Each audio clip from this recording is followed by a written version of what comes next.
ഈശോയ്ക്ക് എന്നും മഹത്വം ഉണ്ടായിരിക്കട്ടെ. ഇന്ന് രാജാക്കന്മാരുടെ 1-ാം പുസ്തകത്തിലെ 3-ാം അധ്യായം 9-ാം വാക്യം സോളമൻ്റെ പ്രാർത്ഥനയാണ്. അത് നോക്കാം.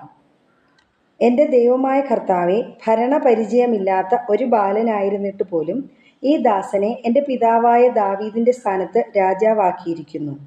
ഈ മഹാജനത്തെ ഭരിക്കാൻ ആർക്കു കഴിയും?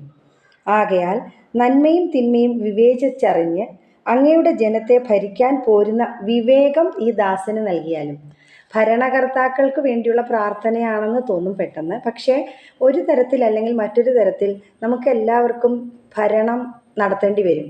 ഒന്നുകിൽ വീടുകളിൽ, കുടുംബങ്ങളിൽ, അല്ലെങ്കിൽ നമ്മൾ ജോലിക്ക് പോകുന്ന സ്ഥലത്ത്. അപ്പം നമുക്ക് ഈ പ്രാർത്ഥന പറഞ്ഞ് പ്രാർത്ഥിക്കാം. രാജാക്കന്മാരുടെ 1-ാം പുസ്തകത്തിലെ 3-ാം അധ്യായം 9-ാം വാക്യം. ഈ മഹാജനത്തെ ഭരിക്കാൻ ആർക്ക് കഴിയും? ആകയാൽ നന്മയും തിന്മയും വിവേചിച്ചറിഞ്ഞ് അങ്ങയുടെ ജനത്തെ ഭരിക്കാൻ പോരുന്ന വിവേകം ഈ ദാസന് നൽകിയാലും. ആമേൻ.